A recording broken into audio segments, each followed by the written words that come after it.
Hi there, I'm Jake. And I'm Ashley. Welcome to the fourth in-step of our game here in the Blind Eternities Tavern. Today, Ashley picked the topic and I picked the drink, because during the in-step, I find it nice to sit back, relax, and enjoy a drink at the end of a long turn. So Ashley, do you want to tell us what we're talking about today? Yeah, let me go ahead and start our turn timer.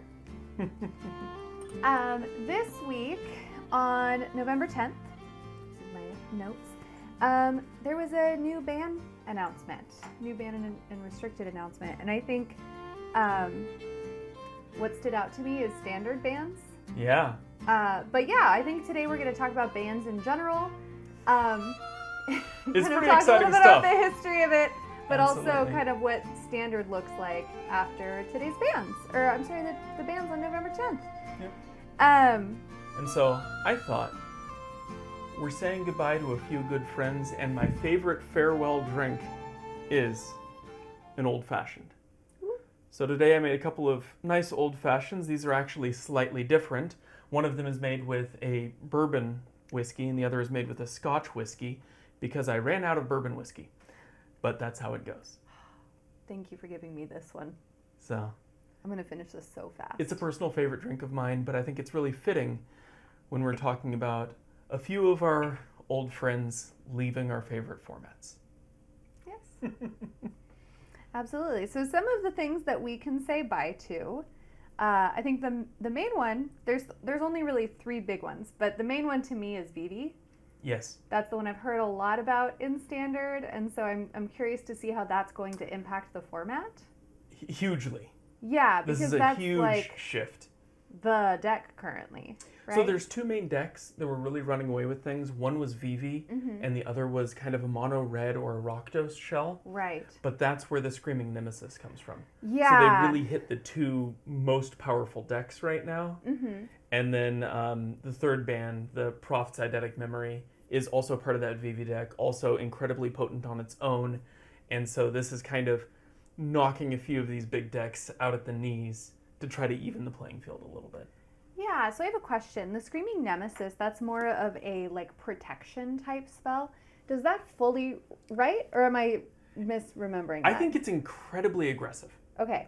Basically, it is a creature with haste that you can slam down super early, and you attack with it, not caring if your opponent is able to kill it. Because Okay. if your opponent deals damage to it, you deal that damage back to your opponent anyways. Yeah, I would say that's kind of protection. It's not like a counter It's spell, got, yeah. but it has this element of self-protection, right? It's inevitable. It's going to deal that damage no matter what. So the yes and, I would Yeah, say. but it also has that flexible degree of pointing the damage wherever you need to, so you can use it to pick off your opponent's creatures.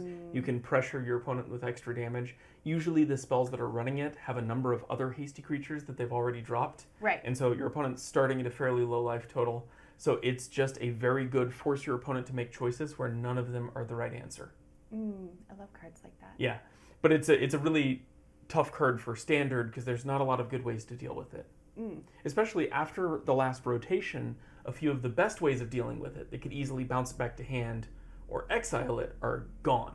Right. So you lost a few of those answers. So now it's even stronger Yeah. than it would have been. That's fair. And then removing it. I know that kind of this red aggro type vibe has sort of stuck around in Standard for a while, though. So I feel like, is this banning of this card going to kneecap it, or is it still going to be able to come back with kind of a different forerunner? No, mono red aggro is always a deck. Yeah. And even just playing in Magic Arena the last few days, playing in Standard, mono red is alive and well. It's a different looking deck. Again, it doesn't have access to Screaming Nemesis. Right. But before that, it had access to the mice, and before that, it had access to other things. Yeah. There's always going to be a good suite of 1-2 mana cost red creatures that care about getting in for damage, and red spells that are low mana cost that can get that extra reach on the deck. So it's a very good counting to 20 deck. It's been around since red deck wins in time immemorial. This is going to be a deck that lasts forever. Okay. Red aggro needs to be a thing in the format. 100%. Okay, so then removing Vivi also as kind of this huge looming threat in the format, as something that was really meta defining. Yeah. What does our meta look like now? What's that change coming forwards? So it hasn't really settled. But if we look at the decks that used to make up standard, in like the 3rd, 4th, 5th, and so on decks, mono red aggro is still going to be a thing. There's still going to be some sort of Izzet aggro deck in there, but it probably won't be nearly as potent without the 2 missing cards on that. The other decks that are really popular, there is I think it's Kona deck that plays Omniscience and has the ability to cheat that into play on like turn 3, sometimes turn 2. Yeah. And usually if Omniscience hits play, it's game over. So it's the replacement for the Abuelo's Awakening combo deck. So this is an alternate way to get Omniscience into play and win the game off of that. Right. There's a few other decks that are doing pretty well. There's a Dimir control deck that's just very much blow stuff up, strip your hand, counter all your spells, and then creep along for 1 or 2 damage at a time until you're out of the game. There's an Azorius control deck. That's what I play. The shell I play is very mill focused. Okay. And so it doesn't win with damage. It is literally a do-nothing, sit on a lump, and stop your opponent from actually playing Magic deck. It's no fun, and frankly, playing Arena, a lot of people just concede before I even get to do anything. Those are my favorite kinds of decks. Yeah, it's a miserable experience, but Arena players deserve it. So. Arena players deserve it. Hot take. Hot take. Not that hot take. Arena's a nightmare. You're an Arena player. It's a hellscape of mono red aggro and brutal control decks. You're like, I know. See, I did this. Yes. That's super fair. Although I will say, the majority of the bans that we're going to talk about tonight feel like they're driven by Arena. Big changes to Brawl, big changes to Historic, all of these things in this ban list are mostly online played formats. Even though Standard is like the premier competitive format, it's mostly played online. Yes, that's true. That's a really good point. I hadn't thought about that. I wonder how much decks are put together in ways specifically because it's an online format. Does that make sense? Like, I know that's not something I said we were going to talk about, but I'm curious about it. Yeah, for Standard, I'd say probably not. They tend to look pretty similar. The only big difference between paper Magic and online platforms is you can't just say, I go infinite, and then go infinite. So the online stuff doesn't always have the same access to infinite combos. I play Gitrog CEDH, which is something that you realistically can't do in Magic Online, where all those cards are available. Because clicking yes dredge, yes draw, yes dredge, yes draw, on average to get through my combo, I'd have to do that about 350 times. Oh, wow. And my turn timer would run out by then. Yes. So there's certain decks that you can't do it online, but for like Standard, that's not really an issue. Brawl, I think the only combo deck I've seen is like maybe 40 clicks. It's pretty quick. There's nothing that's really that insane. Yeah. The other thing that I've heard from people who have moved from playing solely online to paper Magic, especially people who started playing online, is they'll say like, oh, I'm new to paper Magic. This is kind of new for me. Please bear with me. Sure.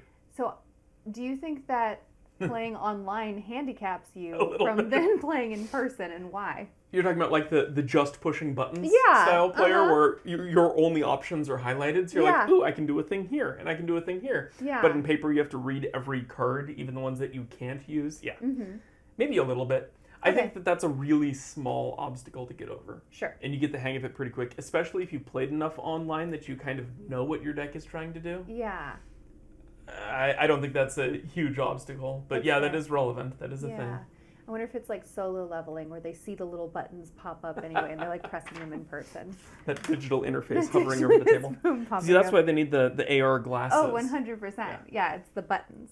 That way you can accidentally tap your lands wrong and completely mess up your whole turn with no way to go back, like I always do in Arena. Oh, that sounds like a nightmare. I'm not playing Arena. It auto defaults like how your lands tap. And if Okay. you're just like dragging cards into play, it'll tap your lands down wrong half the time. Oh, that's unfortunate. Depends on what you're trying to do. Can you intentionally tap Yeah, your lands? you can manually tap your lands, and you can turn off the auto tap feature. Uh-huh. It just makes it take a lot longer. That makes sense. Okay. And I'm lazy. That's fair. I don't play Arena. I don't know if that wasn't clear. But yeah, this is new to me. That's cool. Okay, so one thing that stood out to me when we're looking at this is I was reading the article, like the actual banned article, And there's one paragraph, and I'm just going to read it to you because I want your reaction and to kind of get your vibe on this. And this paragraph comes right after talking about kind of mono red in standard and talking about that ban.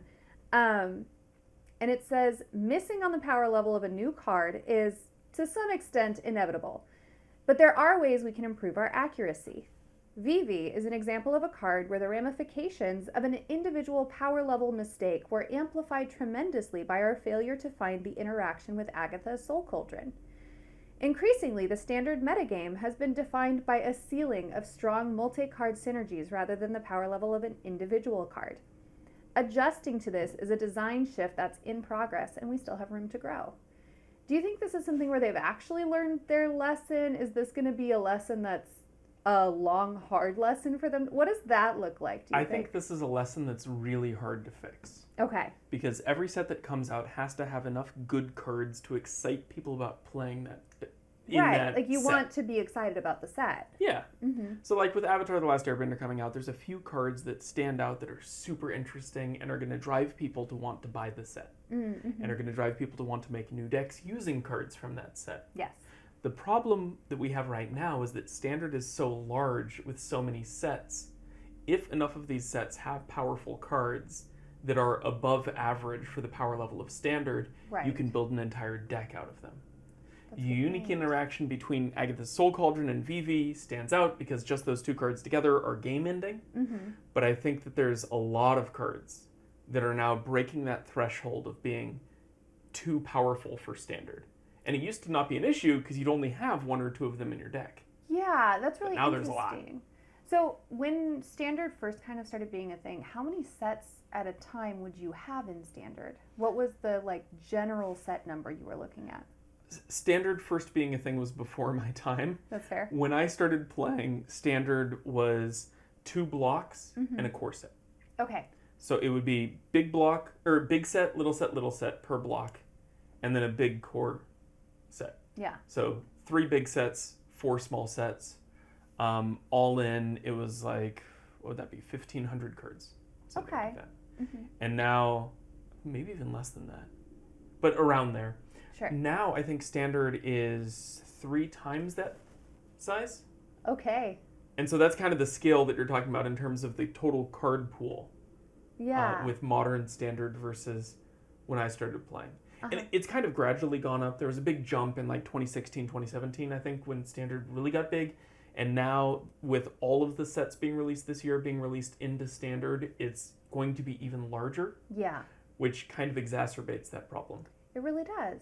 I'm wondering if there is some sort of solution. My first thought is, can we limit it to, as sets release, turn off the set before that, so it's always the same amount? And just have a more frequent rotation? Yeah, but then the concern is you're constantly having to buy new cards, which I think is it's a lot of people's concern with Standard anyway. Yeah, absolutely. So it also drives people away from Standard.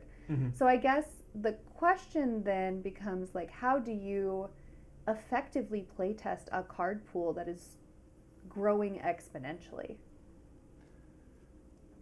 I think the reality is you can't. Right. You kind of spit the playtest cards out to as many different cohorts of people that play in the formats that you want to use those cards in as possible.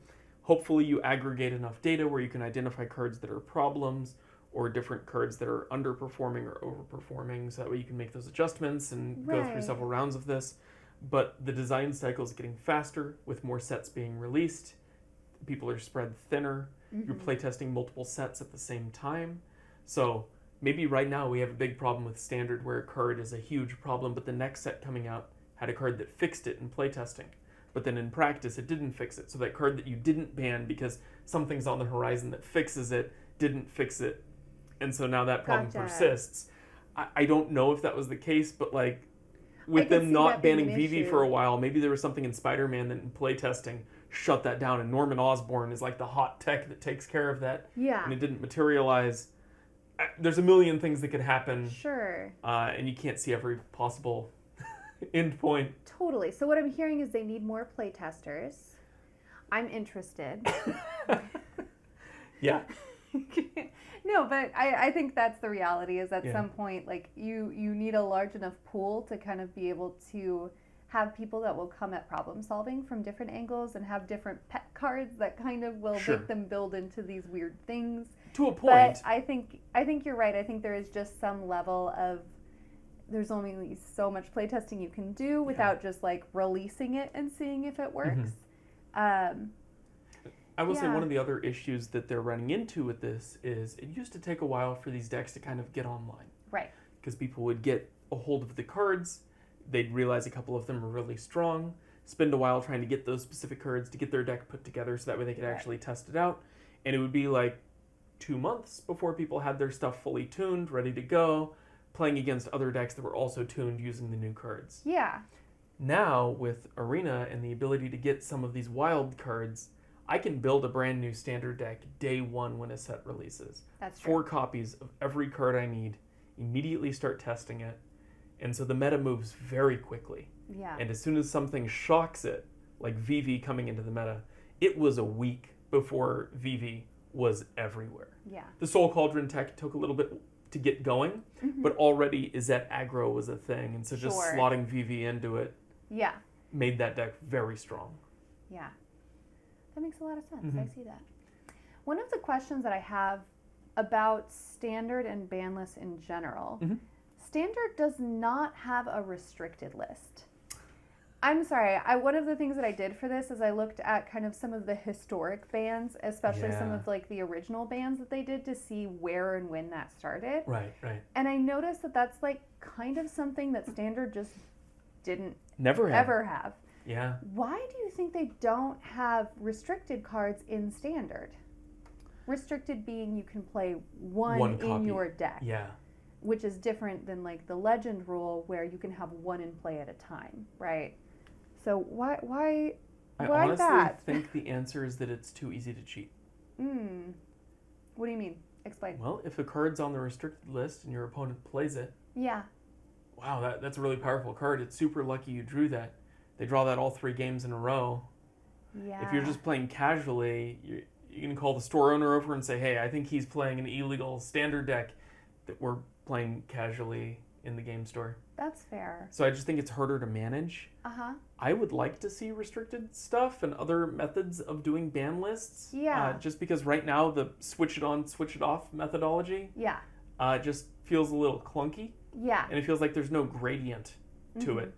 Even if they could just reduce the number of copies of a card. Yeah. So like you're only able to run 2 VVs Right. or 1 Soul Cauldron in the deck just to decrease the consistency of some of that. But also standard is supposed to be a consistent format. Yeah. If you want your deck to do a thing, you should be able to load it up with 4 of everything that does that thing. He's convincing me to play standard. It's working. I like No, consistency. wait, stop. I like I don't it. want to play standard. We're going to play standard now. Quick, BB's out. They're new meta. Oh gosh. That's good. We have all the avatar cards. We got we'll it. go with that. Yeah. Yeah, I'm excited to see actually what Avatar does in this new meta minus BB. I'm expecting us to go into just a nightmare airbending standard. bounce. I think there's a lot of stuff that's just going to slow the game down, bounce everything back to hand over and over and over and over and over and over while you chip away with Momo or something. Yeah. I do think it's interesting that airbending is coming out, kind of to your point of future sets dealing with something. Yeah. What was the red one? Nemesis? Screaming Nemesis? Screaming Nemesis, yeah. Bouncing, it seems like a good answer. It is. Yeah. But also holding up mana every time in case your opponent has that hasty creature. That's fair. Yeah. Yeah, I guess that's true. It is still a problem. It's still a I problem, think it's but I fine that do it's think it's banned. funny. I think standard's better for it. I think that's fine, but I do think it's funny that Yes. they're like, Yeah. I have an idea. Yeah, and I think that is, part of the calculation they have to make is determining the happiness of the player base actively playing the game. Yeah. Because just constantly telling people, it'll get better, just hold out for 6 more months is a bad strategy. I agree. And it's also something like, again, I did a ton of looking into when banlists started and kind of where they came from. Yeah. And really, they've It was been really early. Is January of 1994. Yeah. So I think it's like August 1993 is when the game originally released. And then January of 1994, they put out the first ban and restricted list. Yeah. And there was only one format because there was only the two sets. It was just alpha, Magic. beta, and then like maybe, I don't know what the other one. What else came out in 93? Antiquities, maybe? Yeah, That might have something been out? like that. Yeah, because it had the artifacts. Yeah, it was like way back, but yeah. Yeah. That was probably it. Mm-hmm. Mm-hmm. Yeah, and so Richard Garfield wanted there to be a competitive Magic scene. Yes. And they started banning incredibly early in order to ensure the health of that competitive Magic scene so that it would be interesting to play and watch. His goal was that when this was broadcast, it would drive more players to want to play Magic the Gathering. And I love that. Which hot take makes me think that originally Magic the Gathering, as Richard Garfield intended, is competitive Magic. I mean, it kind of is. It yeah, is. Absolutely. Yeah. Mm-hmm. No, I remember watching Magic on ESPN2, Mm-hmm. which is wild to think about. Yeah. But now it's just because everything's on streaming. Magic has always been intended to be this kind of spectator gaming event. Yeah. So they made a push for that really early. There's some great commercials and interviews and stuff on this from early on that's 90s super fun to commercials are my watch. favorite. Yeah, it's great. Is great. Mhm. Some of the commercials are so inappropriate, and I kind of love them for that. Bringing Bob from accounting. Or like there's the ones where like it's professional Magic players and a bunch of incredibly attractive women.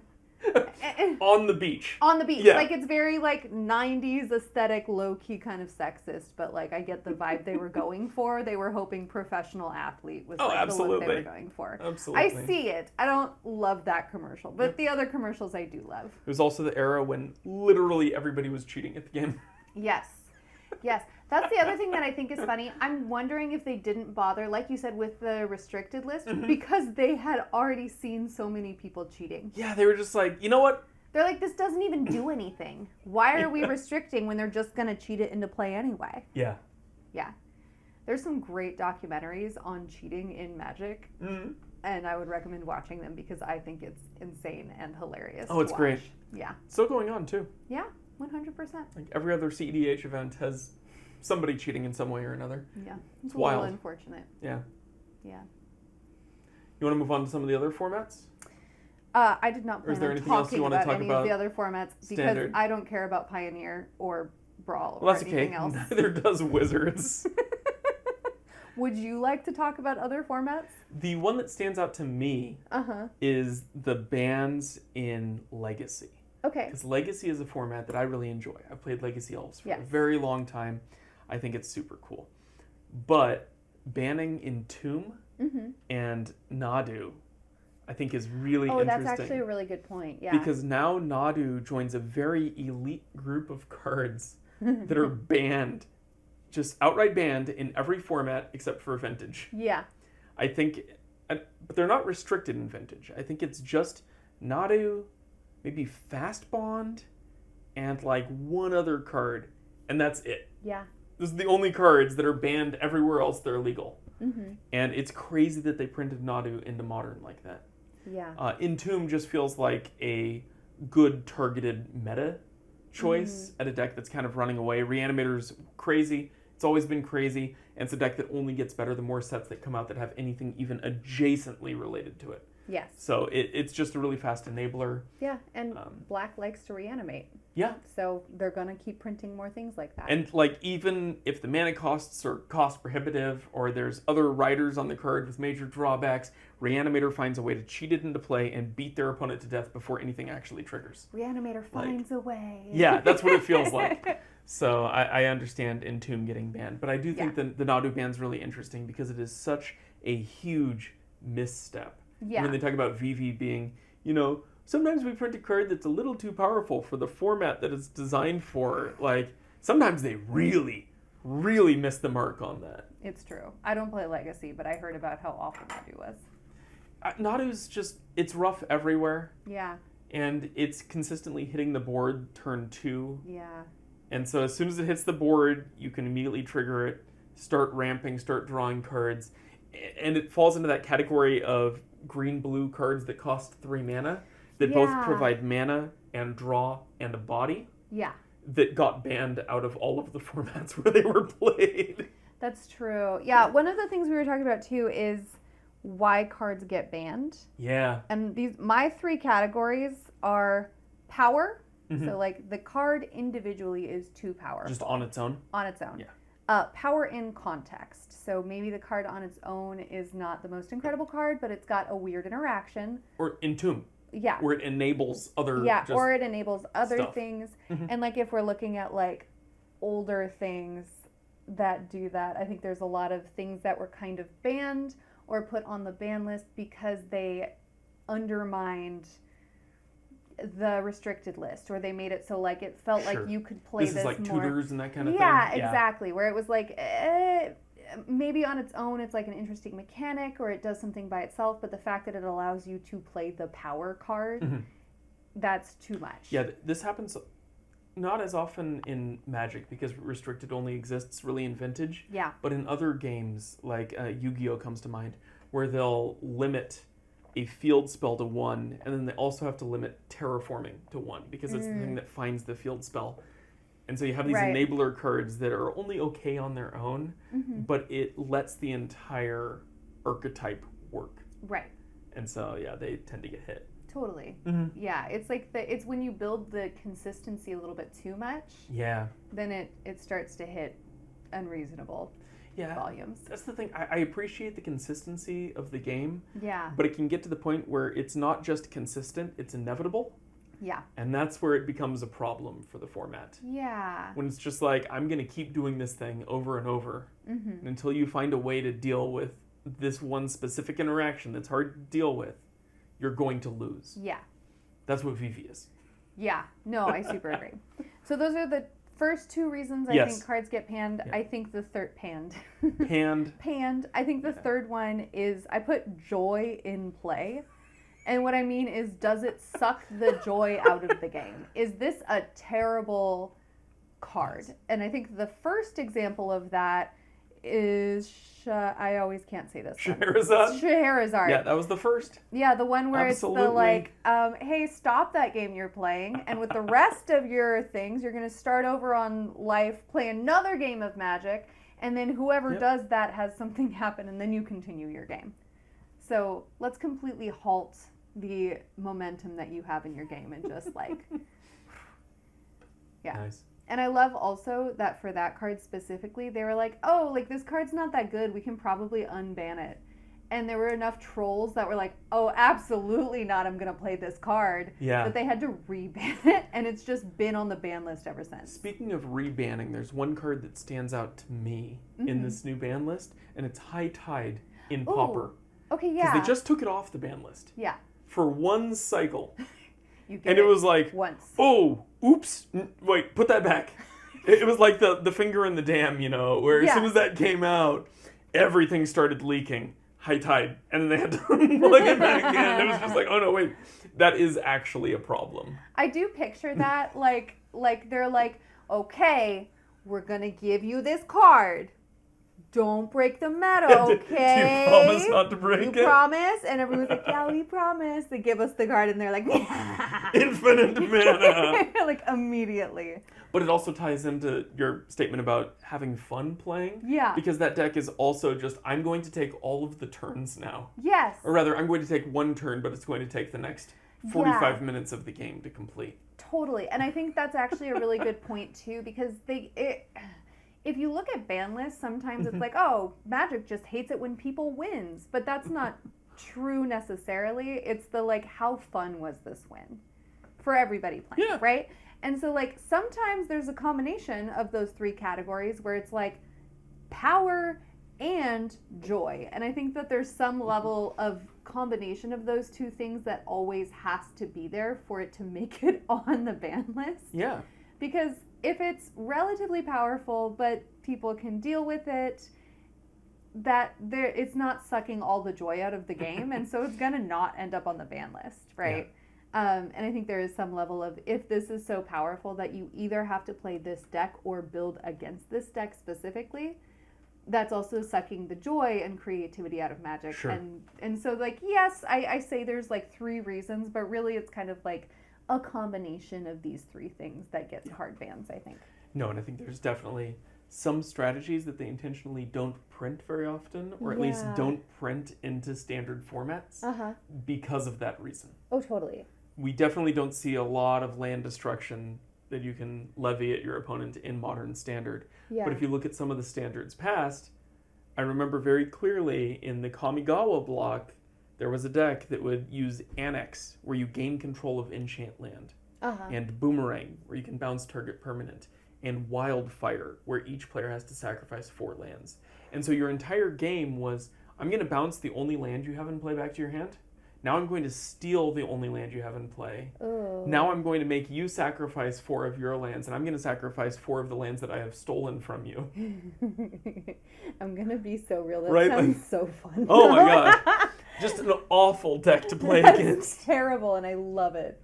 And then you The play like Braids one player in 5/5 me is just dragon. like, yes. Yeah, it's just like a single Kaiga takes Yeah. down the game, and that's it. That's your entire game plan. Yeah. But you don't see that so much in Modern Standard. Yeah. I do appreciate, though, they've gone back to a bit of that combo Sure. stuff. It feels yeah. like for a while they were really shying away from any combo enablers. Yeah. And now you have things that give all your creatures Convoke, and these alternate cost things, and anything that lets you do an effect by just paying life or by just sacrificing an artifact immediately sets off triggers in my mind for like, ooh, I can combine 3 of these things together to go infinite. There's got to be some way I can connect this stuff together. Yeah, no, I think it also goes like there's a reason why Johnny Combo as an archetype exists Yeah, in absolutely. Magic. And I think if you're shying away from that, you're kind of cutting out a portion of people who enjoy playing Magic and not giving them what they love in Magic. And eventually you're going to start losing players because they don't want to play this new garbage that you've printed that doesn't let them do the combos. Yeah. Right? So, like, I don't think it's that big of a problem currently, but I do think it's something they have to be aware of, that there is some level of, there's always going to be a player that wants to play Braids. There's always going to be the land destruction player. Yes. And I think that that's okay to an extent. I think it's the, like, when it starts taking over a format, that's when it's an issue. Yeah. But yeah, I do think that I would love to see more land destruction support. I don't know. I love that. I like the forced sacrifice aspect of it. I Yeah. like the idea of you have to build recovery in your deck or you're out. All of my decks are built that way. They recover very well. Yeah. And I love having stuff that's hostile towards specific types of lands. Yes. Like destroy target non-basic land type stuff, Yes. where you have, was it Dwarven Blast Miner? Yeah. I think just has an activated ability where you pay mana and tap it to blow up target non-basic Totally. land. That kind of thing. And the delight Yeah. in me when I play my all swamps deck. Yeah, right? It's When so you're good. on I'm just just like, basics. I'm on just basics. Come Yeah. at me with your blood moon. Like, what you gonna do, friend? Yeah, absolutely. And there's ways of playing around it. Yeah. And I think at the same time, having cards that punish kind of over-ramping or overdrawing. Yeah. I really like Balance as a card. I know it's broken, and it seems like it's a card that they can't make good enough to play without having it be completely oppressive. Yeah. But that type of effect, Yeah. I think, is really cool. It's a way of forcing balance on the game. Yeah, I would I argue, think that's I important. think it's good.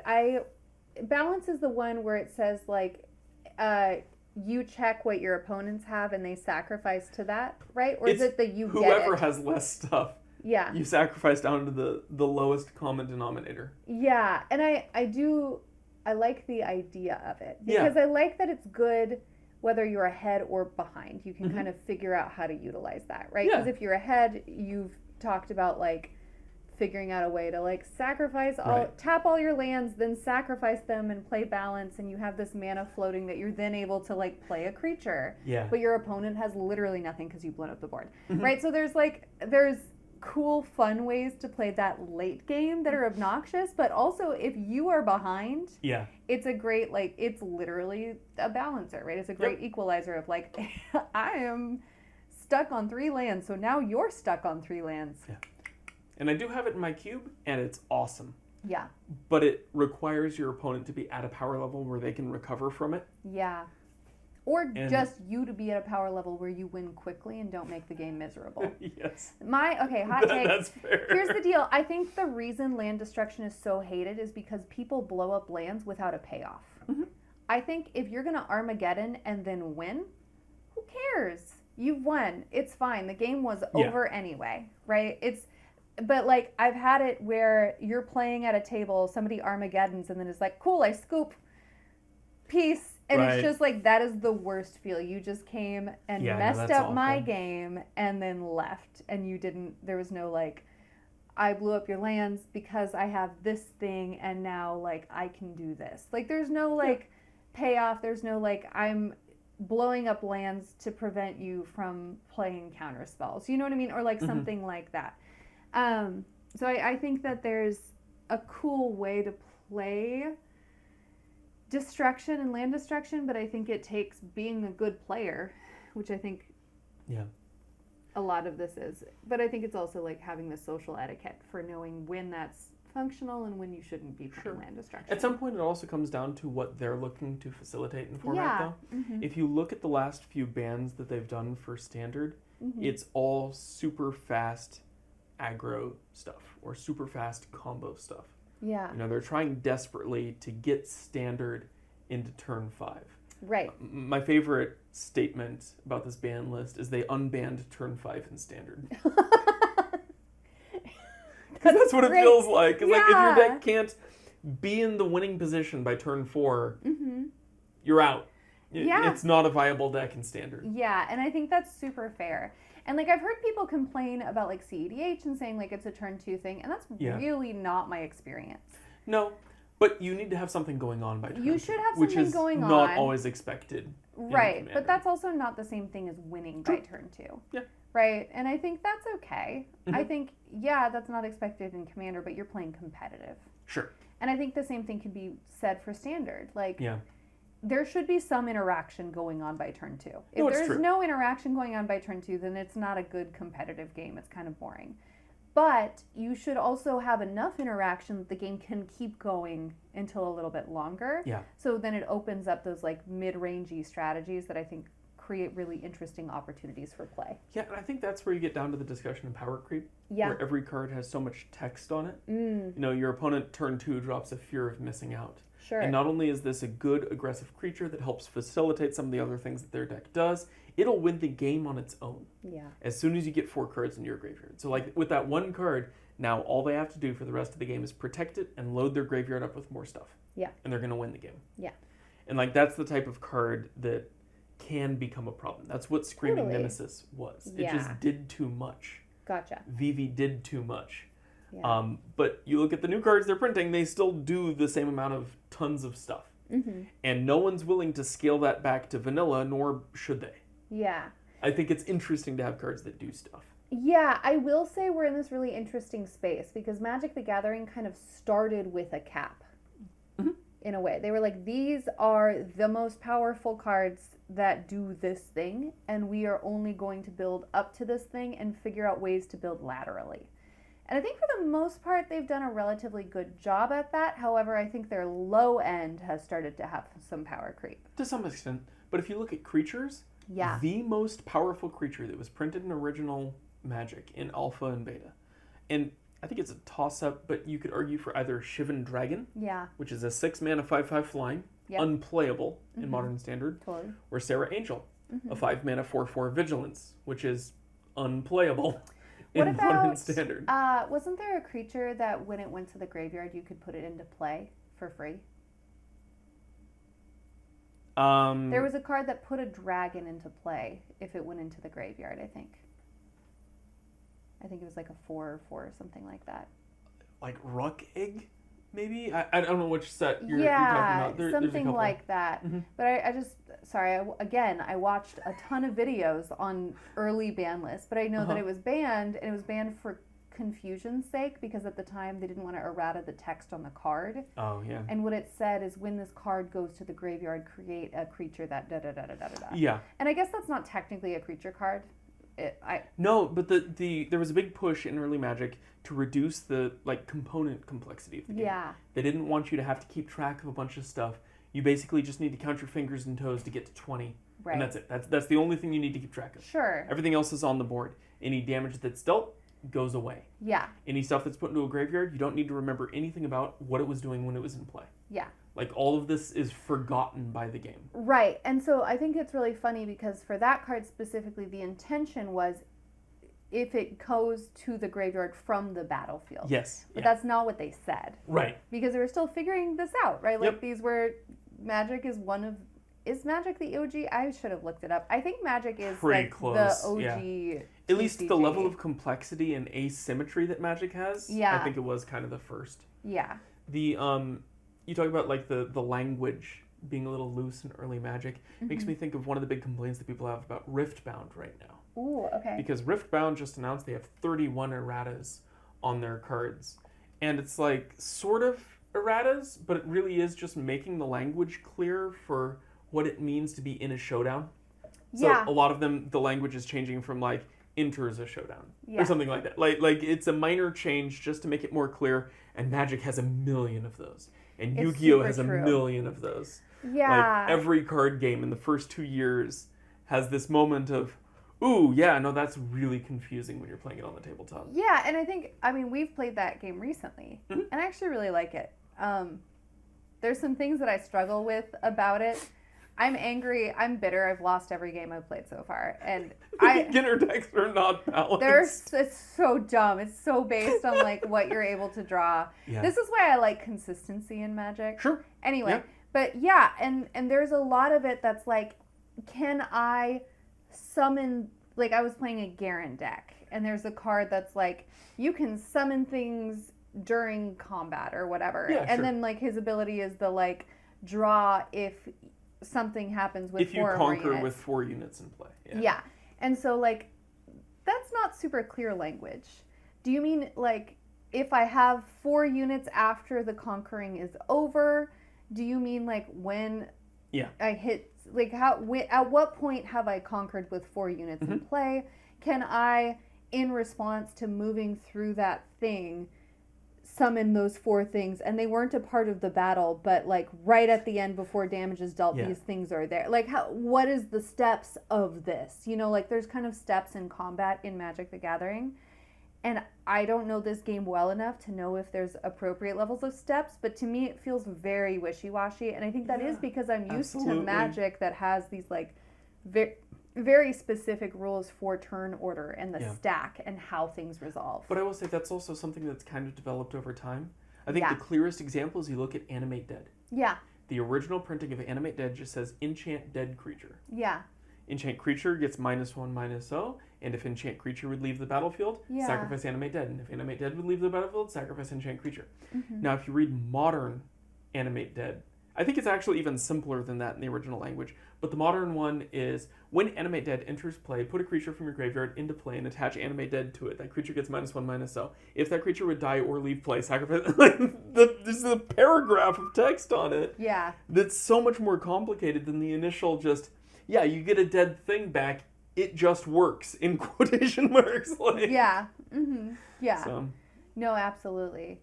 Yeah, and I think that's something also that's reflected in the way that the rules of Magic have changed over time. So if you're looking at mana burn, and recently I found Sure. out that when Magic first started, if an artifact was tapped, it turns off. turns off the ability. Yeah. Any artifact, which is crazy to me because I have made so many jokes about tapping certain artifacts just to tap them, and it doesn't do anything anyway. And it's Yeah. if I was playing OG Magic, Yep. that would just not function. And all of those cards have been errated to have that extra line. Mm-hmm. Howling Mine is a good example. If it's tapped, it doesn't work. Yeah.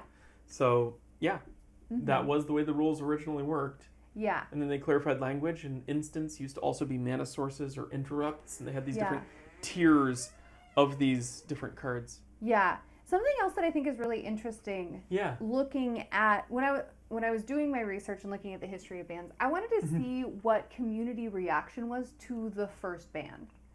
Mm-hmm. And so something that I was looking for is articles that came out around that time at all, or Yeah. like fan blogs or anything. But then I remembered that this was 1994. And Right. this was the burgeoning beginning of the internet. The internet was a baby. Yeah. And so I was like, I cannot find any information like pre-2010. I know. You asked me about how they even distribute the ban list. Yeah, that was initially. going to be what I said next. Is I was like, I realized then at that point where I was like, I can't find any articles about community reaction. Mm-hmm. There wasn't like internet in the same way there was internet now. No. How did people know things were banned? Because in that first year, they had 5 bans. So from in 1994, from January to August, there was like 5 bans. And one of the bans was like 2 weeks before their like competition in August, their competitive tournament in August, 2 weeks beforehand. How did people know that? Yeah. I'm a post-internet baby. I was born in 1993. So the things that I know, like, I never really was able to follow things minus internet. Like that, I just was like, I guess I just don't know that then. Yeah. And so, like, how did people find out what the ban list was? And was it a problem? Would they, like, show up and realize that they had cards banned out? Like, how did that function? So I'm going to be clear. That still happens. Well, that's true. People still show up and they're like, hey, I put this new deck together. And you have to be like, oh, yeah, no, they banned Check that. the ban list, friends, before you go to competitions. It's really easy now. There's this thing called the internet. Yeah, yeah. But a lot of that, I think, was just kind of word of mouth. And it did travel really quickly. I do remember people talking about some of the Urza Saga legacy stuff in that block Right. that got banned very quickly, even before I was actively playing the game. Like this was the people that played the game's favorite thing to talk about. Okay. And so all the store owners, all the tournament organizers, all the judges, it was out there. And then I know stores would just like post it in store. Yeah. But like I don't know if that comes from the DCI or if this is like out of one of the magazines or whatever. Sure. Can I don't know. explain DCI? The DCI was the organization that managed all competitive Magic stuff, pretty much all the way up through like 2010. And then later on, they had player rewards and a big online system where you could check your DCI number and you could see how many points you've accrued, whether you've qualified for anything, which player rewards cards you might be able to get. They had a really cool cryptic command that I didn't actually get. They had a Wrath of God and a Damnation. I did get the Wrath of God, but I didn't get the Damnation. From that era. And so, yeah, that's where they tracked everything. Every game you'd go to, every tournament, you'd give them your DCI number and they'd log you in. And so that's how Wizards of the Coast had a full head count of everyone that was playing, a record of who was at which events, which people were playing actively and which people were only sporadically playing, gave them a really good data set to work from. And that has been kind of replaced by the Magic Companion app, which has its own set of issues, but kind of a same general idea. Yeah, and I remember when you first were teaching me how to play Magic, you had a card. Oh, Do you have it with you? Probably. Hang on. Let me see. Yeah, so I guess this was like a thing. I do. I have my DCI card. I love how beat up it is. Yeah. Well, I had this one, and then they also gave like a real plastic one for the player rewards. Wow. Yeah, That's this fancy. one was cool. But these are not useful anymore. Yes, they are. They're cool. They're useful in dating you. You're only dating me for my DCI card. I meant more in like a museum kind of I know. way. I know what you mean. Hi, Kitty Meow. I belong in a museum. In a magic museum. Oh, God. Because you're so magical. I should have been banned. Yeah. No, but yeah, I do think it's really interesting. I work at a museum. I work at the Natural History Museum in Los Angeles. And so I do science and history communication for a living. And so one of my favorite parts of magic is learning the history of magic. Yeah. Because it's got this kind of weird past, and not just sort of like with the people who play Magic the Gathering, and not just with like competitions, but also like the way that rules came about. and the changes that they made over time, and the way that player bases were able to then impact the game. And also just the design philosophy in general. Yes. Like the way that they've approached the game has changed dramatically over the last 32 years. Woo! Yeah. Yeah, I've grown with Magic. Right? Yeah. Yeah. It's crazy. Yeah. This is Bruce. He's Our daughter right came in a minute ago, and she accidentally let the cat in. So he's hanging out with us for a little bit. Sorry, baby. You get to hang out down there. Because he's good, but he's a little motor. He is. He's our cute little motor. Mm-hmm. Yeah. Mm-hmm. Thank you for sharing with me about that. Yeah. So one of the other things that we talked about a couple of weeks ago is like looking at restricted cards and thinking about ways that things can be restricted. Yeah. One of the things that's like a system we both love, but is not implemented very often, is the point system. Yeah, I like pointed ban lists. Yeah, and so the idea that there's like a list of cards that are worth a certain number of points, and then you're not only able to kind of classify your decks a little bit better, so I think it makes like bracket systems more effective. You can set them up at different point levels Yeah, for different exactly. And I think power like levels. Warhammer does that. Yeah. Right? Like that, like you have your like I mean, the 100 Warhammer point points are army more or like whatever. size of army rather Yeah. than explicitly power, but yeah, same type of thing. well, I mean, the size of your army It does. also tells Yeah, you it's how much relevant. you're able to do. So I think that's relevant, and I think it translates relatively well. But yeah, I think that there's something to be said again about restrictions, making a restricted list or point systems and Yeah. assigning point values, because then certain cards that are more powerful on their own have higher point values, but then we see combos that then could be combined to get to higher point values as well. Yeah, and it would be cool to do that in something like Standard, where you have these cards that have been banned, but hey, if you really want to use VV, you can, but that's all your points. Yeah. So you're not going to be able to use Agatha's Soul Cauldron, you're not going to be able to use any of these other big enabler cards that are super powerful or splashy, because Totally. you've exhausted all your points. In like Canadian Highlander, Yeah. as an example, if you want to run Black Lotus, you can, but it takes a lot of points. And same thing with a lot of those other big splashy enablers. Yeah. You can run any card in all of Magic, but not every card in all of Magic, Yes. because you're limited in what you can fit into one deck. Yeah, and that's actually a really good point. A couple of videos back, somebody commented, because we talked about the point system back Yeah. then too, about trying out Canadian Highlander decks. And that was new to me. And so I started looking into some of the rules of Canadian Highlander just to be like, what is this? Yeah, I'm it's a really cool curious. system. Yeah, I and like it's like 100 card singleton. Yep. You start at 20 life, Yep. which was crazy to me as a commander player, because I'm like, that is not enough life. Yeah. It's 1v1. So you play it just like regular Magic. Sure. Yeah. Yes. Did you have anything else with the... And then there's a point system that you can only put cards in your deck that go up to, I think, 10 points is standard, but Yeah. it's around that. Yeah. Yeah, and so like those were the things that stood out to me, but like for me, like my brain got stuck on the 20 life. Yeah. Because I'm so used to seeing most of my deck. But it makes burn real. Yeah. Like, burn doesn't work at 40 life. Yeah. You can count to 20 in a game of Magic, 7 turns, just with lightning bolts every turn you win the game. Totally. Yeah, it's true. It does turn burn back on. Yeah. But I think it also turns a lot of the strategies I really like to employ off in a way that's probably not a bad thing. Like, it turns off Necropotence in a super effective way, because you don't get through your whole deck. You only got... It's You true. can get maximum 20 cards in to a 100 card deck. Like, that's not enough to necessarily draw the thing that you're looking for, so it doesn't work as like a functional search tool in the same way. That's true, but also the decks function differently, where That's fair. you'd use Necro in probably a different way with that. But That's true. And it probably would be a lot of... Is it points?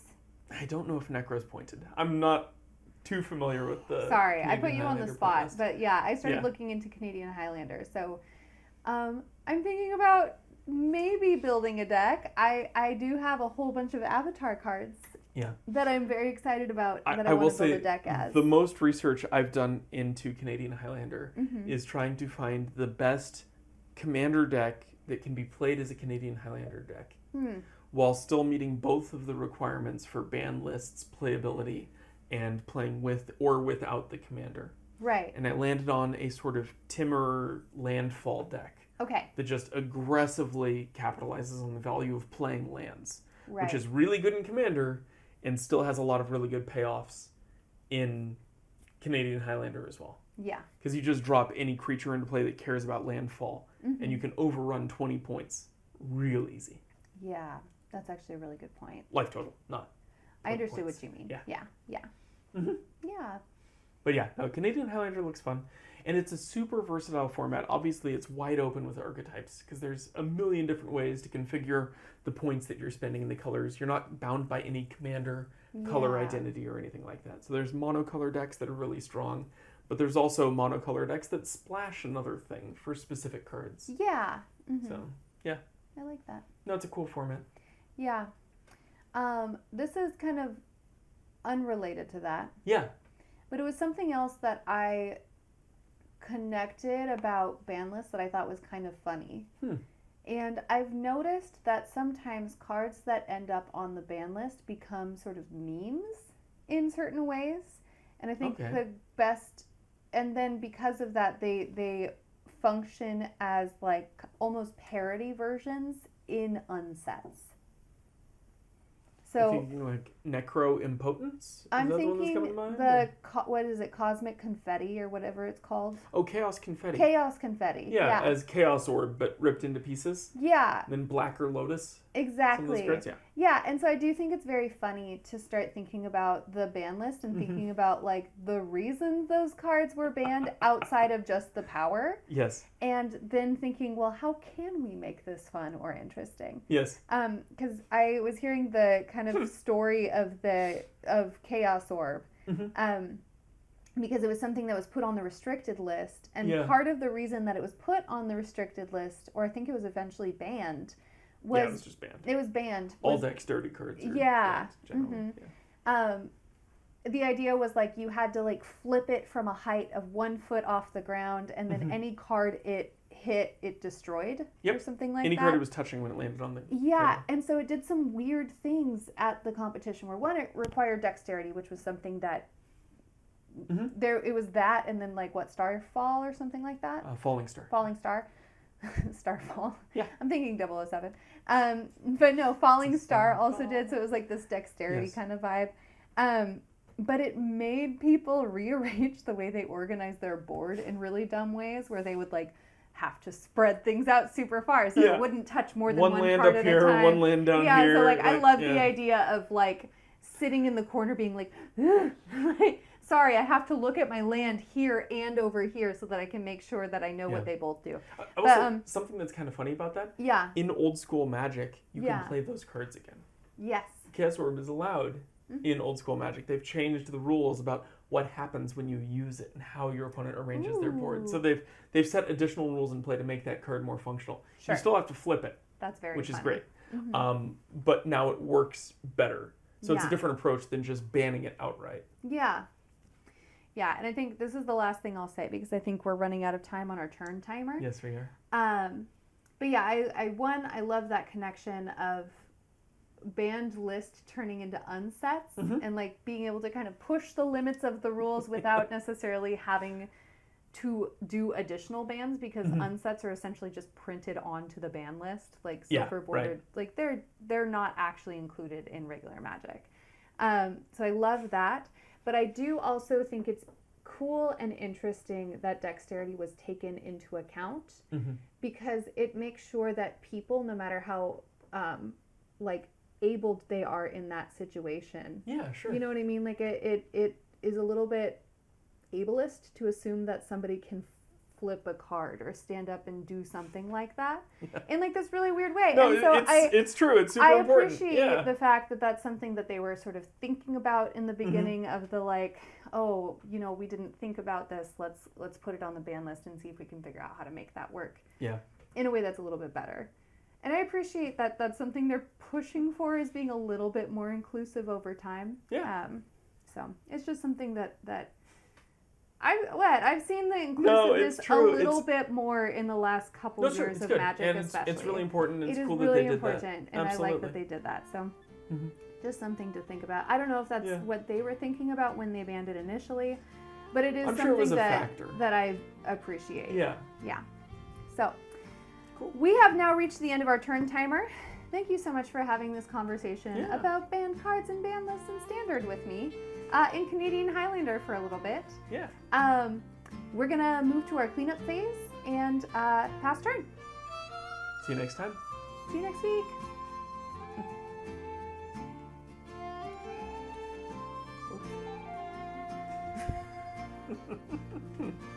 There we go. All right.